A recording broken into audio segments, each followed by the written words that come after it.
اور آپ صلی اللہ علیہ وسلم نے کس طرح ان کو مینٹلی پرپیئر کیا تھا، کس طرح ان کی ذہن سازی کی تھی، صحیح بخاری کی روایت ہے۔ صحابی کہتے ہیں کوئی شخص آ جاتا ضرورت مند تو اللہ کے رسول فرماتے اس کی مدد کرو، اس کی مدد کرو۔ تو صحابہ بیٹھ کے پڑھ رہے ہوتے، سن رہے ہوتے، آپ صلی اللہ علیہ وسلم سے اجازت لیتے، اللہ کے رسول اجازت ہے ہم ذرا بازار چلے جائیں؟ اس لیے نہیں کہ آج آئس کریم کھانے کو جی چاہ رہا ہے، اس لیے نہیں کہ میں کوئی کھانا کھاؤں، اس لیے جاتے کننا نتحامل علی اظہرنا، جا کے کلی بنتے، بوجھ اٹھاتے، جو درم و دینار اس کی اجرت ملتی وہ لا کے صدقہ کر کے پھر بیٹھ کے پڑھنا شروع۔ اور ساتھ صحیح بخاری کی روایت صحابی کہتے ہیں ہم تو یہ کرتے تھے، آج 1 لاکھ درم ان کے پاس موجود ہے لوگوں کے پاس، وہ پھر بھی صدقہ نہیں کرتے۔ یہ ذہن کیسے تیار ہوا؟ اس ذہن کی تیاری کے لیے اللہ کے رسول نے خوشخبریاں کون سی سنائیں؟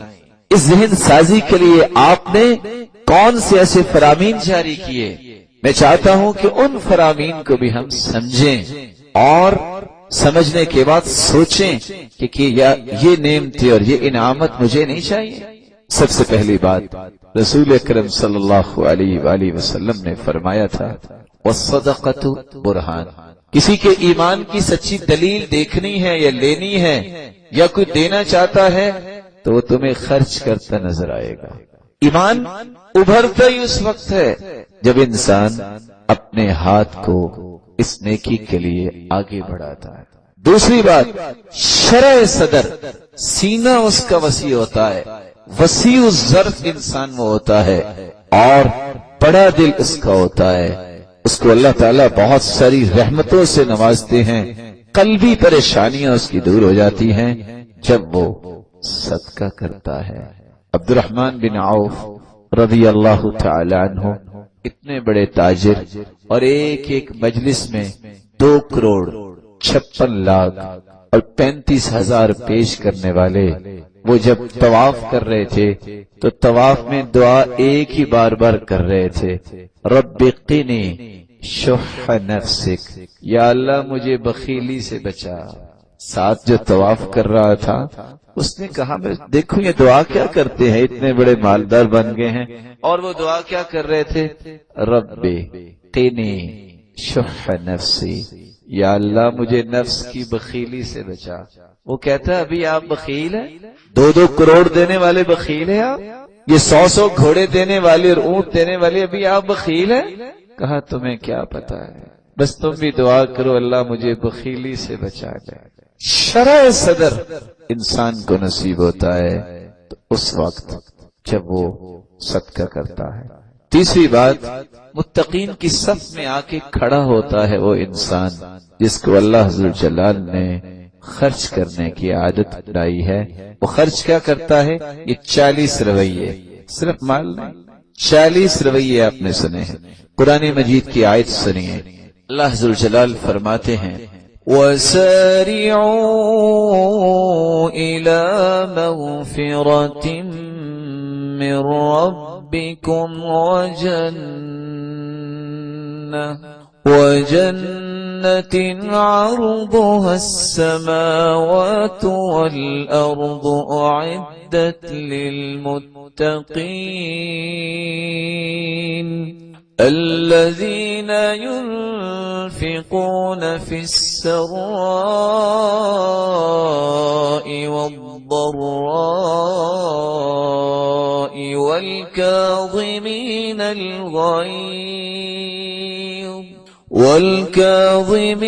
الغيظ والعافين عن الناس واللہ یحب المحسنین۔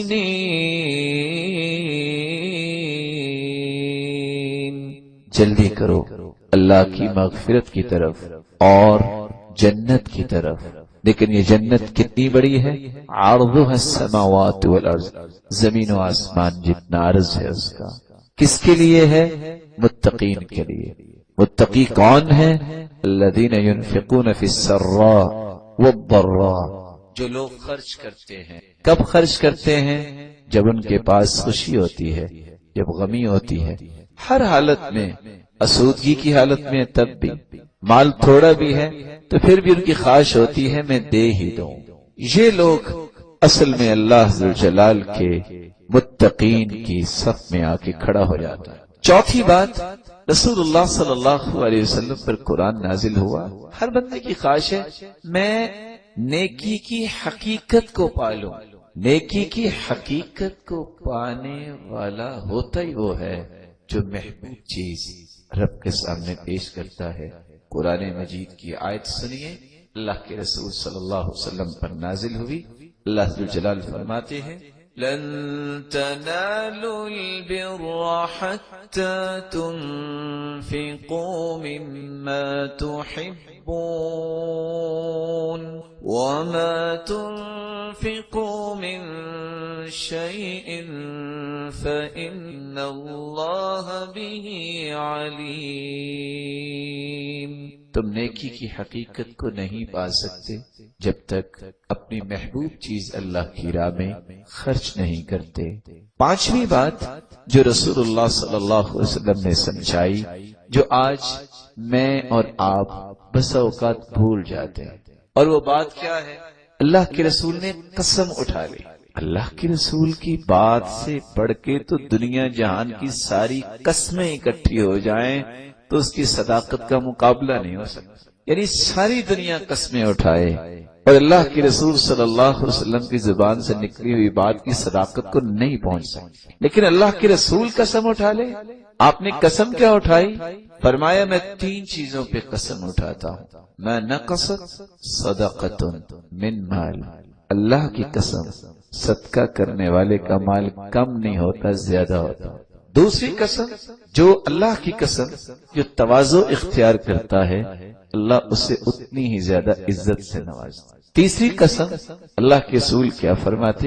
میں اللہ کی قسم اٹھاتا ہوں جو اللہ سے نہیں مانگتا، کشکول گدائی دنیا کے سامنے لے کے جاتا ہے، اللہ اس پہ فقیری کے دروازے کھول دیتے۔ تو اللہ کے رسول نے قسم اٹھائی ہے کہ برکت اگر مل سکتی ہے تو اس کو جو صدقہ کرتا ہے۔ اسی لیے تو بلال سے کہا بلال یہ کھجورے کہاں سے آئی ہیں؟ کہ اللہ کے رسول میں نے چھپا کے رکھی ہوئی تھی۔ کہا کیوں چھپائی کیوں آپ نے؟ انفق ولا تخش من ذی العرش اقلالا، اس کو خرچ کرو، اللہ کے خزانے ختم ہونے والے نہیں ہیں۔ ڈرتے ہو کہ ختم ہو جائیں گی پھر کیا کروں گا؟ اللہ کے خزانے بھی ختم ہو جائیں گے۔ اسی لیے اللہ کے رسول صلی اللہ علیہ وسلم نے اپنی زوجہ مطہرہ اپنی زوجہ سے کہا تھا اے ام سلمہ لا تعی فیعی اللہ علیک، گن کے نہ دیا کر، اللہ بھی پھر گن کے دے گا، گن کے نہ دیا کر، اللہ بھی گن کے دے گا۔ اسی لیے تو سلف کہا کرتے تھے انفق ما فی الجیب یأتیک ما فی الغیب، جو جیب میں ہے تم دے دو، جو غیب میں ہے وہ اللہ تمہیں دے دے گا۔ اس لیے چھٹی بات رسول اللہ صلی اللہ علیہ وسلم نے یہ سمجھائی تھی کہ ہم دنیا سے دعاؤں کے طلبگار رہتے ہیں۔ بھائی دعا کرو، کاروبار اچھا ہو جائے، کوئی آسانی ہو جائے، بھائی دعا کروا دینا ذرا فلاں سے کہہ کے کہ کوئی نوکری اچھی مل جائے۔ وہ کبھی بھول جاتا ہے، کبھی کرتا بھی ہے تو پتہ نہیں کیسے کرتا ہے، قبول ہوتی ہے کہ نہیں۔ صحیح بخاری مسلم کی روایت ہے، ادھر سورج نکلتا ہے، ادھر دو فرشتے آ جاتے ہیں جو آ کے دعا کرتے ہیں اللہم اعطی منفقا خلفا، یا اللہ جو تیری راہ میں خرچ کرتا ہے میں دعا کرتا ہوں، وہ شام تک دعاؤں میں لگا رہتا ہے کہ یا اللہ اس کے مال میں برکت پیدا کر۔ اتنا بھی کوئی خوش نصیب ہے جو منتیں نکالتا ہے لوگوں کی کہ میرے لیے دعائیں کرو، وہ کرے نہ کریں کچھ پتہ نہیں، اور یہاں کہتا ہی نہیں ہے، صرف خرچ کرتا ہے، اللہ فرشتہ بھیج دیتا ہے جاؤ سارا دن اس کی برکت کی دعا کر کے آؤ۔ ساتویں بات، رسول اللہ صلی اللہ علیہ وآلہ وسلم کو اللہ تعالیٰ نے یہ بات سمجھائی اگر تم مال کی حفاظت کرنا چاہتے ہو تو صدقہ کیا۔ ارشاد ربانی ہے، آیت سنیے وَمَا تُنْفِقُوا تنفقوا من خير فلأنفسكم، جو تم خرچ کرتے ہو نا وہ خرچ نہیں ہوتا، وہ تو محفوظ ہو گیا۔ روایت کے الفاظ ہیں، سلسلہ صحیحہ کی روایت ہے، بکری ذبح کی، اللہ کے رسول صلی اللہ علیہ وسلم نے فرمایا ما بقی منہا، کیا بچا ہے؟ قالت ما بقی منہا الا کتفھا، ساری بکری تقسیم کر دی ہے، صرف ایک شانہ بچا ہے۔ آپ نے فرمایا نہیں، بقی کلھا غیر کتفھا، سارا کچھ محفوظ ہو گیا، باقی بچ گیا سوائے اس شانے۔ جو ہم نے کھا لینا ہے وہ تو ہم نے استعمال کر لینا ہے، بچا کیا ہے؟ جو دے دیا۔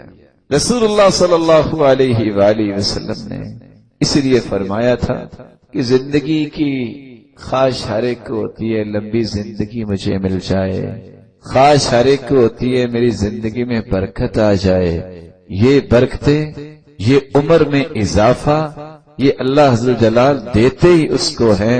صدقۃ المرء المسلم تزید فی العمر، جو صدقہ کرتا ہے مسلمان ایک تو اس کی زندگی بڑھ جاتی ہے، بابرکت ہو جاتی ہے۔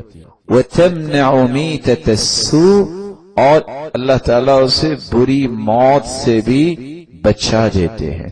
ویذہب اللہ بها الفخر والکبر، صدقہ ہی انسان کے تکبر کو بھی توڑتا ہے اور فخر کو بھی توڑتا ہے، جیسا کہ عمر بن عوف بیان کرتے۔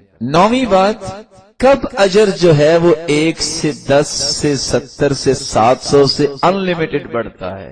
ان رویوں میں سے ایک رویہ یہ صدقے کا بھی رویہ ہے۔ قرآن مجید کے الفاظ سنیے، ان المصدقین والمصدقات واقرضوا اللہ قرضا حسنا یضاعف لهم ولهم اجر کریم۔ یہ صدقہ کرنے والے مرد ہیں یا عورتیں ہیں یا جو اللہ کو قرض دینا چاہتے ہیں اور قرض دیتے ہیں، اللہ ان کے اس صدقے اور قرض کو بھی بڑھا چڑھا کے واپس کرے گا۔ یہ تو کرے گا جو انہوں نے کیا، وَلَهُمْ أَجْرٌ كَرِيمٌ، اور عزت والا اجر اس سے الگ ہے۔ مَثَلُ الَّذِينَ يُنْفِقُونَ أَمْوَالَهُمْ فِي سَبِيلِ اللَّهِ كمثل حبة أنبتت 7 سنابل في كل سنبلة 100 حبة والله يضاعف لمن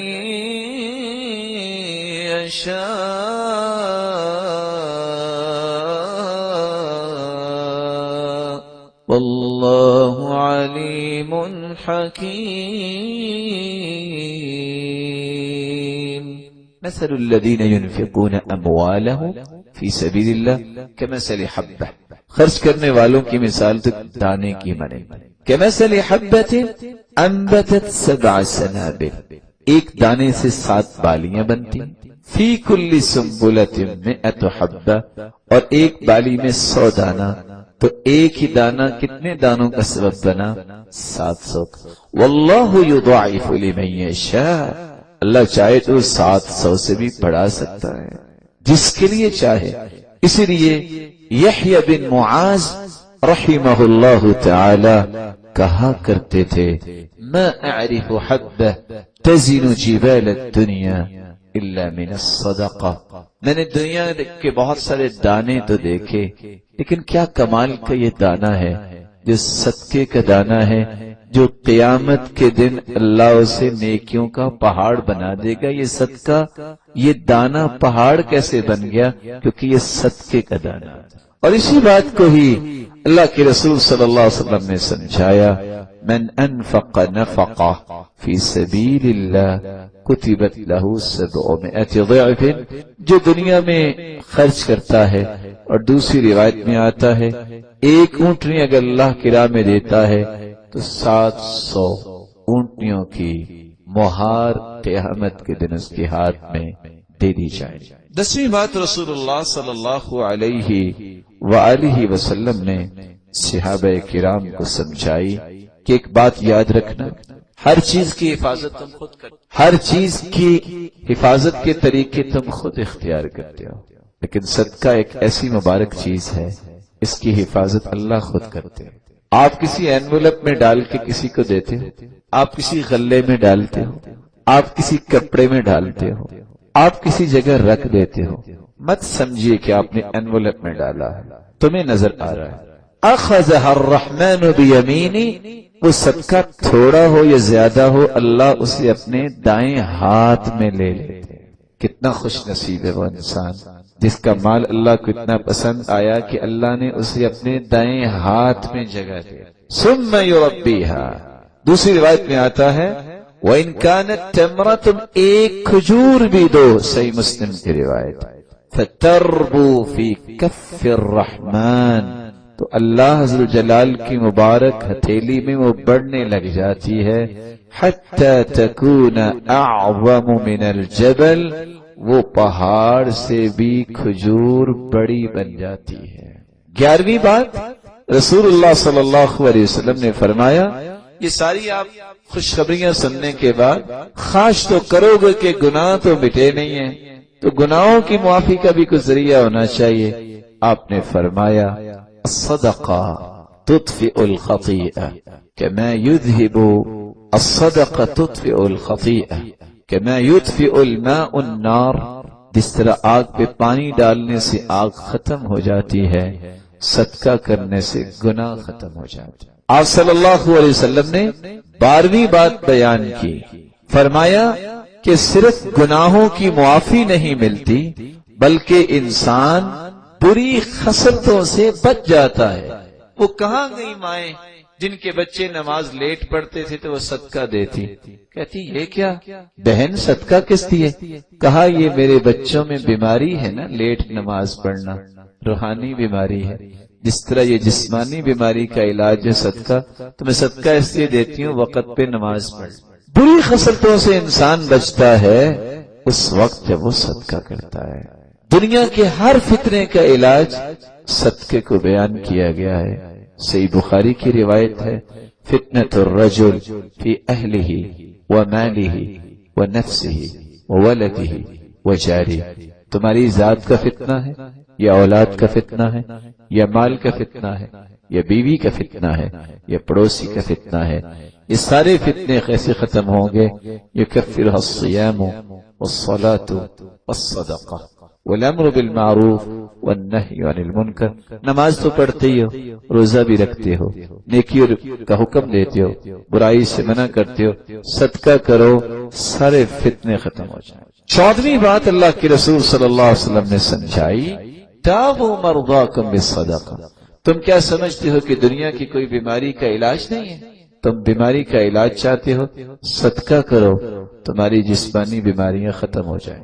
امام حاکم جو مستدرک علی الصحیحین لکھنے والے ہیں، بیمار ہو گئے، ان کے چہرے پہ ایسی بیماری پیدا ہو گئی، بہت پریشانی، دنیا جہان کے علاج کروائے، لیکن اللہ نے آرام کیسے دیا؟ کوئی دوائی نہیں، کہتے ہیں لے جاؤ دوائیوں، اٹھے کسی ایسی جگہ پہ جا کے پانی کا بندوبست کیا جہاں لوگوں کے پانی کی ضرورت پوری نہیں ہوتی تھی، ادھر ضرورت پوری کر کے واپس آئے، دوسرے دن چہرے سے وہ ساری کی ساری بیماری ختم ہو گئی۔ داؤوا مرضاکم بالصدقہ، یہ 14ویں بات سمجھنے والی ہے، میری اور آپ کی ضرورت ہے۔ صدقہ یہ انسانی جسمانی بیماریوں کا بھی علاج ہے اور روحانی بیماریوں کا بھی علاج ہے اور قلبی بیماریوں کا بھی علاج ہے۔ آپ سمجھتے ہیں کینسر کتنی بڑی بیماری ہے، اور قصہ آپ نے سنا ہوا ہے، میں دوبارہ شیئر کہہ دیتا ہوں۔ کون سا قصہ میں شیئر کرنے جا رہا ہوں؟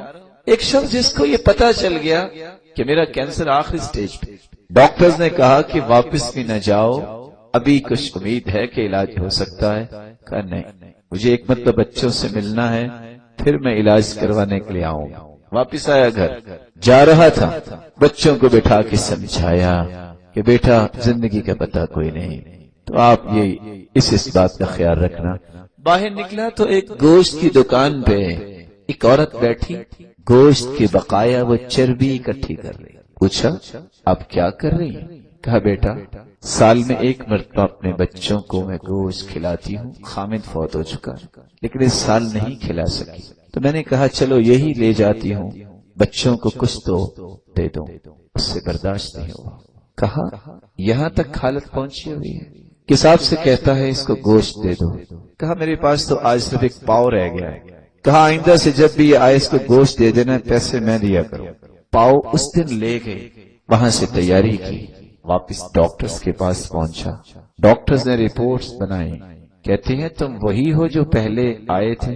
کہا جی وہی ہو۔ کہا نہیں۔ کیا تم کسی ہاسپٹل میں ایڈمٹ رہے ہو؟ کہا نہیں۔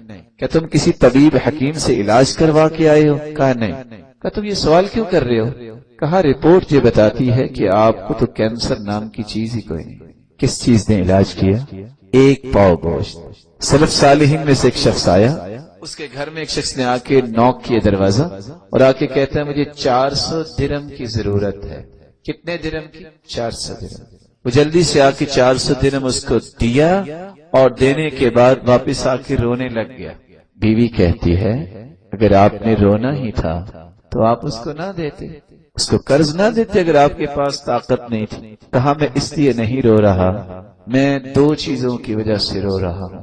پہلی چیز یہ کہ یہاں تک حالت پہنچ گئی ہے کہ میں نے اپنے بھائی کی حال ہی نہیں پوچھا کہ وہ خود مجھ سے طلب کرنے آ گیا، اور اس لیے بھی رو رہا ہوں میرے کتنی مدت سے یہ پیسے پھنسے ہوئے تھے، میں اس کو 400 درہم دے کے فارغ ہوا ہوں، حالانکہ قرض دیا ہے تو جس سے مجھے امید ہی نہیں تھی وہ مجھے پیسے واپس کر گیا۔ کیا وہ مرواکم بالصدقہ؟ اس 14ویں بات کو یاد رکھیے۔ اور قصہ پھر سن لیجئے، زندہ قصہ۔ ماں بیمار ہے جو بے ہوش ہے اور بیٹے کو کال جاتی ہے جلدی ہاسپٹل پہنچو۔ اس نے کہا لگتا ہے کہ آج کوئی فیصلہ ہی اللہ کرنا چاہ رہے ہیں۔ آفس بند کیا، گاڑی میں بیٹھا، نکلنے لگا تو ایک ٹوٹی ٹانگ والی بلی نظر آتی ہے، اسے رک گیا، اس کو دودھ ڈالتا ہے۔ واپس گیا تو ماں کمرے میں موجود نہیں۔ پوچھا میری والدہ کدھر ہے؟ کہا دوسرے روم میں ہے۔ تو سمجھ گیا کہ یہ تسلی دے رہے ہیں، ظاہر دوسرے کمرے میں لے گئے ہیں، اس کا مطلب ایکسپائر ہو گئی۔ لیکن جب دوسرے کمرے میں پہنچا، جو مدت سے قومے میں تھی ماں، وہ ہوش میں تھی۔ پوچھا یمنا یمنا ایسا میری ماں یہ کیا؟ کہا بیٹا بس میں خواب میں دیکھا ایک ٹوٹی ٹانگ والی بلی نے دعا کی، اللہ نے مجھے صحت سے نواز دی۔ 15ویں بات اللہ کے رسول نے یہ سمجھائی تھی، جسمانی بیماری نہیں قلبی بیماریوں کا بھی علاج ہے۔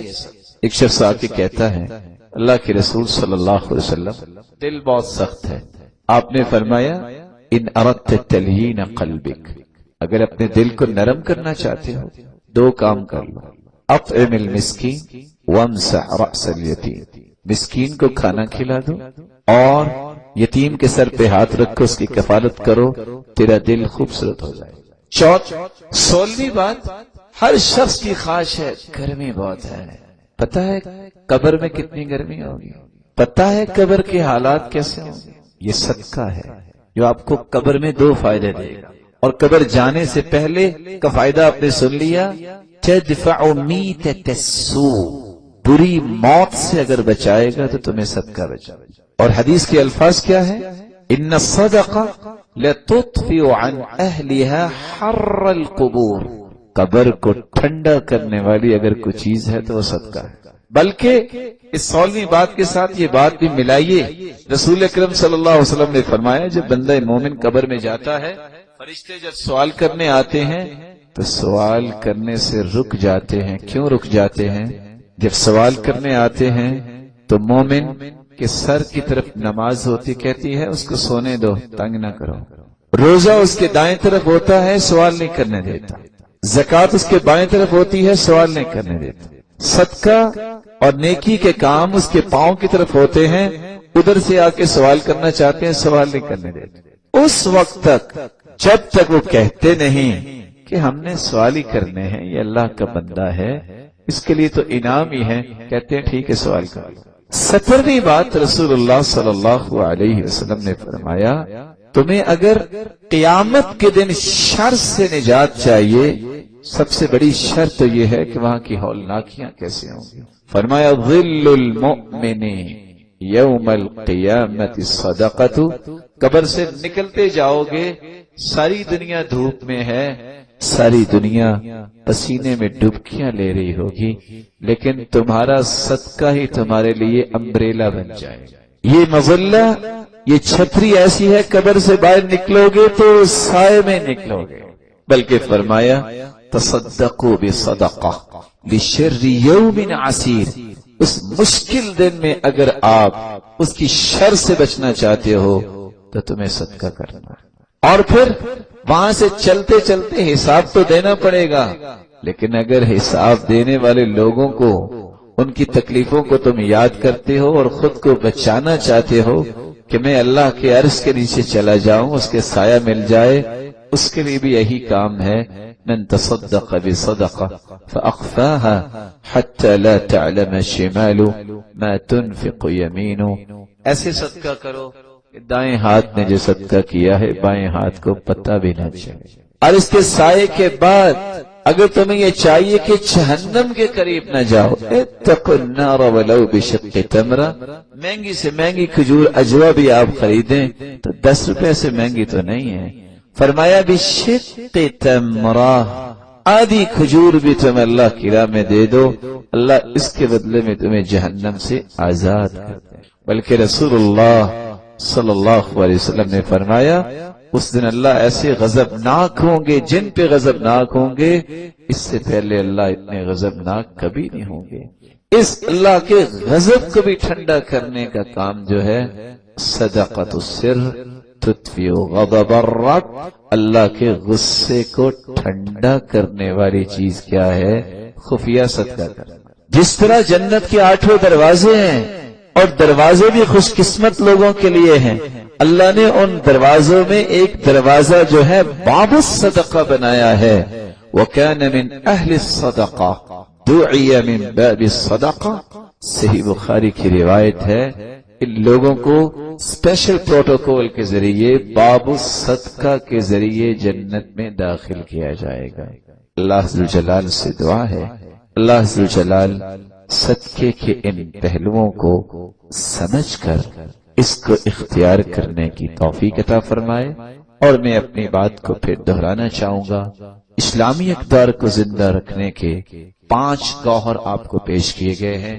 ذمہ داری کا احساس اور ذمہ داری کے زاویے ہم نے بیان کیے، ظاہری اور باطنی صفائی جس پہ ہم نے زبان اور دل کی صفائی کی بات کی، حکمت و بصیرت جس کے بارے میں چند باتیں آپ نے سنی، حسن اخلاق جس کے بارے میں آپ نے کچھ سنا، اور 5واں اصول جو اسلامی اقدار کو زندہ رکھنے کا ہے، صدقہ کرنا، جس کے 40 رویے آپ نے سنے۔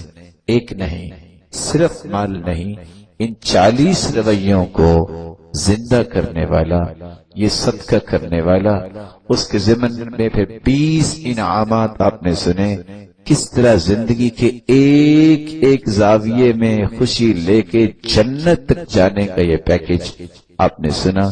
رب تعالی سے دعا ہے رب تعالی اس اسلامی فکر کو جو اللہ کے رسول نے صحابہ کو دیا، اللہ ذوالجلال نے اپنے پیغمبر کو دیا، اس فکر کو اپنانے اور اس کو آگے پہنچانے کی توفیق عطا فرمائے، اور اللہ ذوالجلال ہمیں اپنے محبوب کی بھی رفاقت نصیب فرمائے، اور جنت الفردوس میں ایسے لوگوں کی صف میں شامل فرمائے جن کو دن میں 2 مرتبہ اللہ کا دیدار ہوگا۔ وآخر دعوانا ان الحمد للہ رب العالمین۔